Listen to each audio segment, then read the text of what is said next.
بسم اللہ الرحمن الرحیم۔ آٹھویں تراویح ہے۔ سورہ انفال سے تلاوت کا آغاز ہوا ہے۔ انفال کے معنی آتے ہیں مالی غنیمت، جب دشمن سے مقابلہ ہوتا ہے اور فتح اللہ عطا فرماتا ہے، جو مال ہاتھ آتا ہے کفار کا، وہ دشمن کا اس مالی غنیمت کہتے ہیں جو تقسیم کیا جاتا ہے۔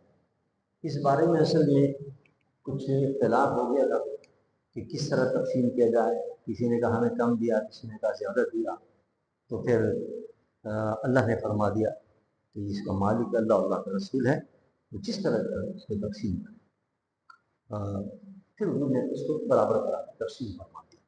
لیکن بعد میں اس سورہ انفال کے اندر اس کی تقسیم کا پورا طریقہ ہے جو آگے آئے۔ سچے مومنوں کی نشانی بیان کی گئی۔ ہم سب کہتے ہیں ہم مومن ہیں، ہم مومن ہیں، ہم سچے مسلمان ہیں، لیکن سچا مسلمان کون ہوتا ہے، اس کی نشانیاں بیان کی گئی۔ پہلی نشانی تو یہ ہے کہ اللہ کا خوف ان کے دل میں ہوتا ہے، اور جب وہ تلاوت قرآن کی کرتے ہیں یا سنتے ہیں تو ان کا ایمان زیادہ بڑھتا ہے، ان کو مزہ آتا ہے، کیف آتا ہے قرآن سننے کے اندر، لطف و لذت حاصل ہوتی ہے۔ یہ نہیں کہ پریشان ہو، جیسے تراویح میں کھڑے ہوئے لوگ پریشان ہوتے ہیں کب ختم ہوگا، نہیں، یہ سچی علامت یہ ہے کہ سچے مومن کی کہ اس کو مزہ آتا ہے تلاوت سننے کا، کیف حاصل ہوتا ہے سننے کے اندر۔ دوسری نشانی یہ ہے کہ توکل کرتا ہے وہ اللہ، ہر معاملے کے اندر وہ اللہ پہ بھروسہ کرتا ہے۔ چوتھی نشانی یہ ہے کہ نماز کی حفاظت کرتا ہے، نماز ادا نہیں کرتا، 5 وقت کی نماز پابندی سے ادا کرتا ہے، اور اللہ کے بندوں کے ساتھ اچھا سلوک کرتا ہے، احسان کرتا ہے، برائی نہیں کرتا اللہ کے بندوں کے ساتھ۔ یہ نشانیاں جن میں ہو وہ سچا مومن۔ ہمیں دیکھنا چاہیے کہ نشانی ہمارے اندر ہے یا نہیں۔ اس کے بعد یہ فرمایا گیا کہ جب اللہ کے رسول تمہیں بلائے فوراً حاضر ہو، کوئی دیر مت لگاؤ، اس لیے کہ وہ تمہیں اس چیز میں رب بلا رہے ہیں کہ جس کے اندر تمہاری زندگی ہے، حیات ہے تمہاری۔ حضرت حنظلہ کا واقعہ مشہور ہے کہ غسل ان پر ضروری تھا، لیکن جیسے ہی ان کا پیغام ملا کہ آ جاؤ، سب کچھ چھوڑا، فوراً حاضر ہو۔ ان کا چلو جہاد کے اندر جہاد میں چلے گئے، وہاں جہاں میں شہادت پہنچ کر لیا۔ جب جو شہید ہوئے تھے ان کی صحابہ کی لاشوں کو جمع کیے جانے لگا تو حضرت حنظلہ کی لاش نہیں مل رہی، بڑی تلاش کے بعد جب ملی تو اس کے اوپر پانی کے قطرے نظر آ رہے۔ صحابہ نے کہا رسول اللہ یہاں تو دور دور صحرا میں کوئی پانی نہیں ہے، پانی کہاں ہے؟ انہوں نے فرمایا جب یہ میرا اس سے پیغام سنا تھا، میرا حکم سنا تھا کہ آ جاؤ، یہ اپنی بیوی کے پاس تھا، اس کے اوپر کیا نام ہے غسل فرض تھا، لیکن اس نے غسل بھی نہیں کیا، میرے حکم پر فوراً آ گیا اور جہاں میں شہادت نوش کر لیا، تو اللہ نے اس کے بدلے میں اس کو جنت کے اندر لے گیا، وہاں سے غسل دے کر اس کو لایا۔ تو مطلب یہ کہ جو اللہ کے معبود کی فوراً اطاعت کرتے ہیں ان کو دین و دنیا کی عظمتیں ملتی ہیں اور اللہ کا خاص قرب عطا ہوتا ہے۔ دیکھیے یہاں سے ایک اور بات بھی پتہ چلی کہ جب حضور بلائیں تو فوراً دوڑتے ہوئے حاضر ہو جاؤ اور دیر نہ کرو۔ تو علماء فرماتے ہیں اگر نماز کے اندر بھی ہو تب بھی نماز چھوڑ، اور نماز چھوڑ کے آ جاؤ، حضور جو کام بتائیں وہ کام کرو، نماز نہیں شمار ہوگے تو واپس اگر نماز جہاں سے چھوڑی تھی وہاں سے شروع کرو، اس لیے کہ اللہ حضور جو بلانے وہ بھی اللہ کا بلانا ہے، نماز بھی اللہ کا بلانا ہے۔ تو جب حضور بلائیں تو کام میں مصروف ہو، اور جو کام کر رہے ہیں وہ بھی سمجھو اللہ کی حکم کی اطاعت کر رہے ہیں۔ تو آپ دیکھیے اتنا بڑا کام انسان کرے نماز کے اندر اور پھر نماز ٹوٹتی نہیں ہے، اور بعض کہتے ہیں کہ نہیں نماز میں حضور کا خیال آ جائے تو نماز ٹوٹ جاتی ہے۔ اتنے افسوس کی بات، یہاں حضور کے حکم پر چل گیا آدمی، پھر گیا، سب کچھ کام کر لیا، واپس آ گیا، پھر بھی نماز جاری ہے۔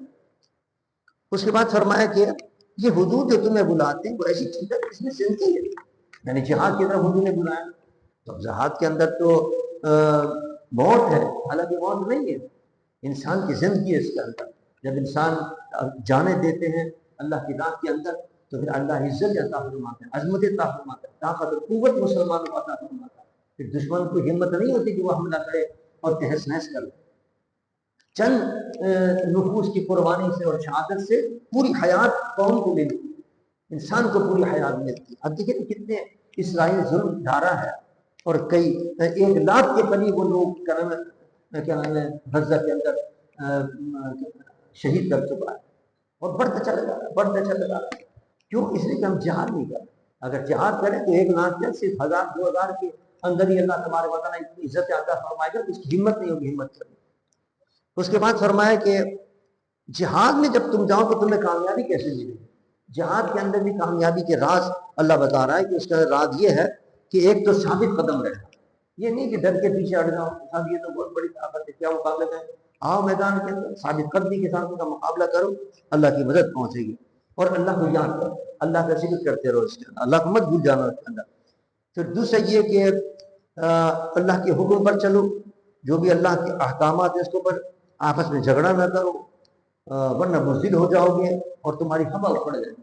اگر تم آپس میں لڑتے رہے پھر دشمنوں کیا مقابلہ کرو، ہاں مل کر مقابلہ کرو تو اللہ تمہیں فتح عطا فرمائے گا، ورنہ تمہاری ہوا اکھڑ جائے گی، دشمن سمجھے گا کہ یہ تو آپس میں لڑ رہے ہیں، مارو ان کو آپ۔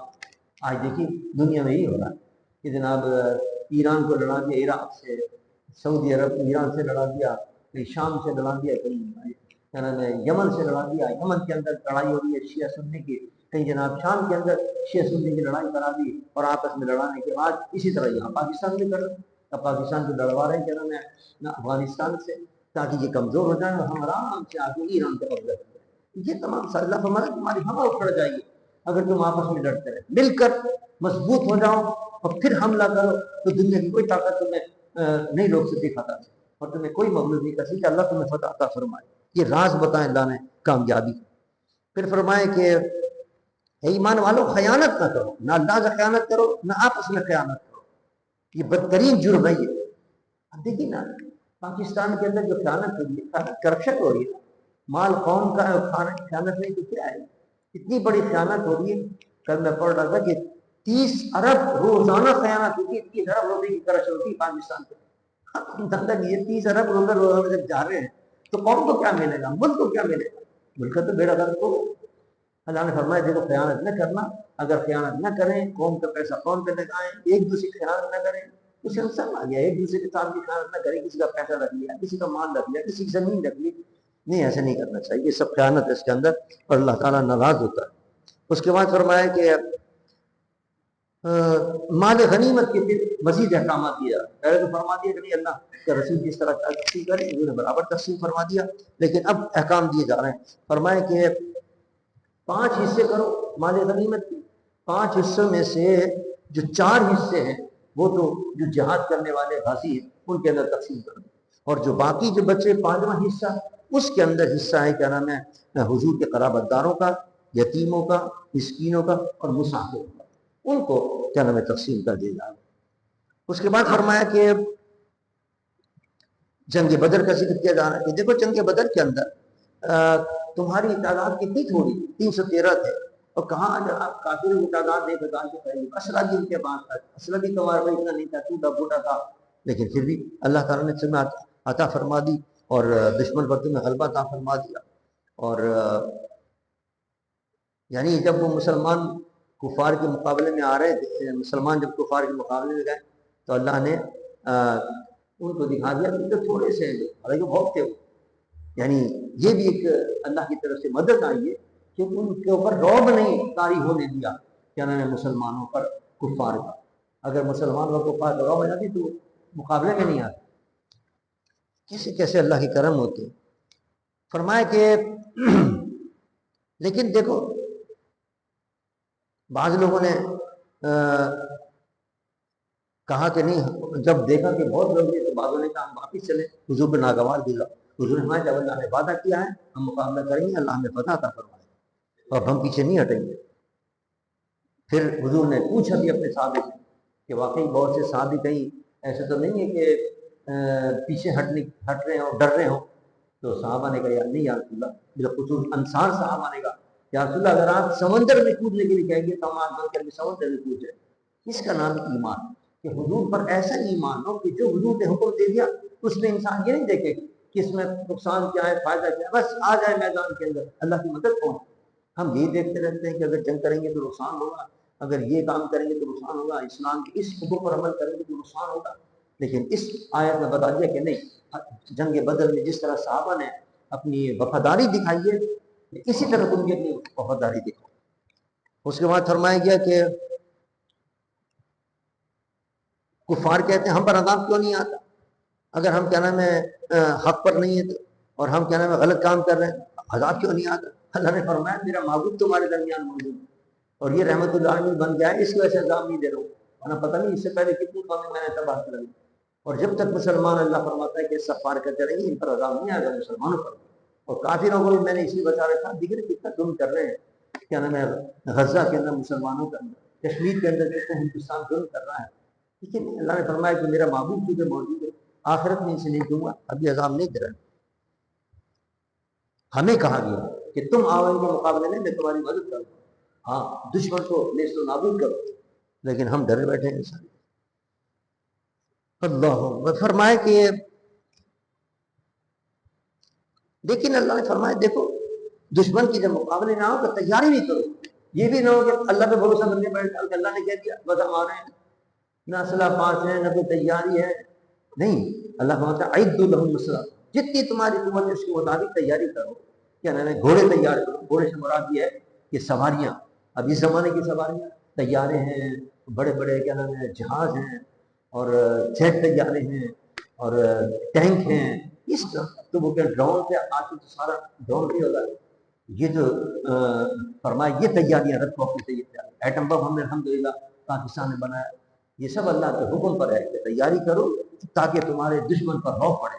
وہ آئے گا ہی نہیں مقابلے کے لیے. ٹھیک ہے نا، کب سے تیاری کر رہا مودی پاکستان پہ حملہ کرنے، ایک دفعہ کر بھی دیا لیکن ذلیل کو رسوا ہو کے گیا.